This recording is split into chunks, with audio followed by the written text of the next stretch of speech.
Field Trip, a podcast by Ella, Marilee, and Fiona. How does one truly comprehend the depths of another's feelings when one has never had the same experiences? No one, but the soldiers themselves, will understand the experience of fighting in the Vietnam War. Tim O'Brien, in the chapter Field Trip, embodies this idea through the excursion with his daughter Kathleen. Those who did not fight in the Vietnam War can never understand what the field and trip represent and signify to O'Brien. The writer cleverly names the chapter Field Trip, a commonly used word associated with traveling to a new place to learn something new, according to the dictionary. It's ironic because a field trip is what Kathleen would call their visit, when O'Brien experiences anything but. One could also say that the title itself is almost juxtaposed. O'Brien has a specific image in his head of the field where Keo was killed. The field is a horrific memory of guilt, pain, and death. The trip is what shapes new memories to replace the old. Yes, the field and trip, two parts coming together to symbolize something incredible for O'Brien, something his daughter cannot see, something that is renewing. When Tim O'Brien describes his trip to the place of Kiowa's death, he uses symbolism in order to show the rebirth of the land, and with a sense of foreshadowing rebirth of himself later to come. He tells his readers that the field has become at odds with what he remembers to be a dark, filthy place. O'Brien writes, "Everything was too ordinary. A quiet summer day, and the field was not the field I remembered," on page 176. This is the complete opposite of what, in the chapter Speaking of Courage, was stated as everything was black and wet. O'Brien sees the field, and despite the nightmarish events that took place there, it has become unremarkable. Through rebirth, the land itself declares that even it has forgotten the war. The land has dried up, new vegetation has been grown, the soldiers are gone, the war is over. The land is pacified, unlike O'Brien, who is struggling for peace and the will to move on. He is stuck in the memories while the past and the relics left there are long gone. The field symbolizes O'Brien's will to move on and his baptism or new life that is waiting for him once he lets the past go. O'Brien describes the field as the center of his emotional emptiness and blames the field for the man he's become, for the horrible memories he will never forget. It is in this field, however, that he is finally able to find meaning for what happened to him. Below in the earth, the relics of our presence were no doubt still there, the canteens, the bandoliers, and mess kits. Underneath the muck, the physical belongings of the soldiers lay hidden, never to be seen again. But the field is still alive, just like the soldiers themselves. The field keeps the memories of the soldiers trapped in the mud, while the soldiers keep their memories of the field with them forever.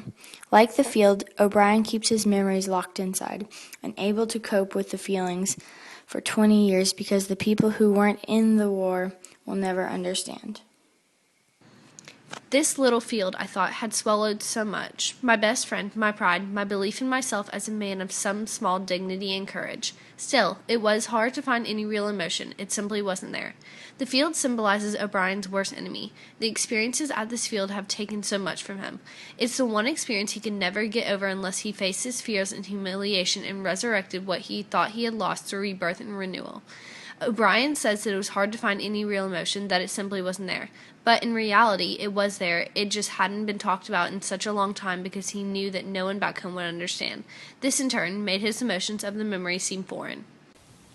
After that long night in the rain, I'd seemed to grow cold inside, all the illusions gone, and all the old ambitions and hopes for myself sucked away into the mud. Over the years, that coldness had never entirely disappeared. There were times in my life when I couldn't feel much, not sadness or pity or passion. And somehow I blamed this place for what I'd become, and I blamed it for taking away the person I had once been.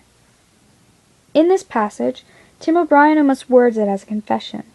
Just like how the mud had hidden those ambitions and hopes, he had lost his sense of self to the inability to let go of the pain and guilt. Subconsciously, O'Brien began to blame the field for everything he had lost in the Vietnam War. He tells of that one night, the night of Kiowa's death, shaking his very core. It is powerful symbolism in itself that O'Brien is finally able to admit his pain from the war, and write about the mud that so previously kept him from talking about it in the first place. The field was the stage for O'Brien's emotional turmoil 20 years ago.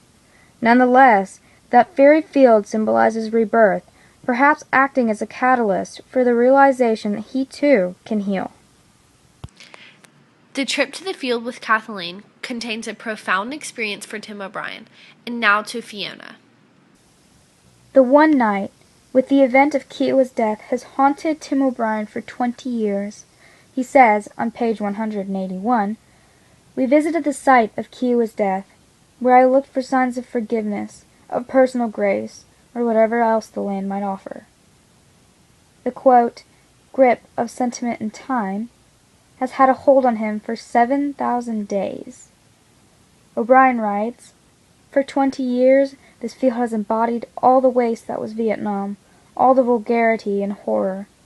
This attests to how the field has so impacted his life after the Vietnam War." Back to Marilee. After ensuring the understanding of how horrific the memories of the field are, O'Brien shares his recognition of the changes the land has gone through. The field has chosen to move on from that horrific night, and so can he. He brings Kiowa's moccasins into the field, into the water. To O'Brien, the moccasins are sentimental, in a way that has kept his memory and guilt of Kiowa's death fresh. He states, "I reached in with the moccasins and wedged them into the soft bottom, letting them slip away." The literal act of letting go is a parallel to O'Brien figuratively releasing the loss, pain, and guilt of that night so long ago. The effect of letting go the shoes is so pronounced that the writer says, quote, "Maybe I'd gone under with Kiowa, and now, after 2 decades, I'd finally worked my way out.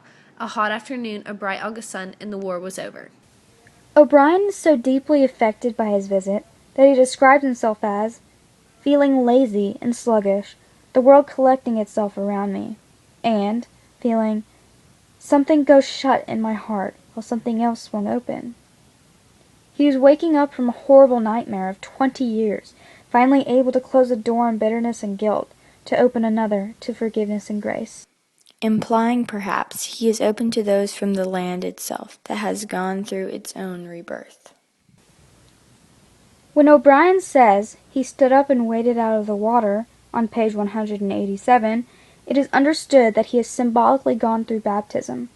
He's been cleansed of the anger and devastation of that one grisly night. He acknowledges that all that's finished. To Tim O'Brien, the visit of the field has finally taken away the power it has held over him. He has finally recognized spiritually that the war in all its capacity has ended. O'Brien has gone through a powerful emotional awakening. However, his daughter Kathleen cannot see, cannot understand, and cannot feel what he feels. It's just like looking at a painting. Some see depth and meaning, or a story, others see pretty colors. Kathleen plays a large role in the story because she shows the perspective of those who are ignorant to what war is really like and the effect it has on veterans. While this trip is a present for Kathleen, the true reasoning behind the trip is to give Kathleen a sliver of understanding of what it was that her father couldn't let go of in Vietnam. The field was a very influential part of Tim's life. However, his daughter's reaction to going to the field is an illustration of how those who didn't participate in the war perceive a veteran's actions. Or whether or not they perceive them at all. When arriving at the field, Kathleen shortly states, "You know what I think? I think this place stinks." And, "So when can we go home?" This shows how Kathleen is ignorant to the meaning behind the trip, which was, in part, to share with Kathleen a portion of her father's history.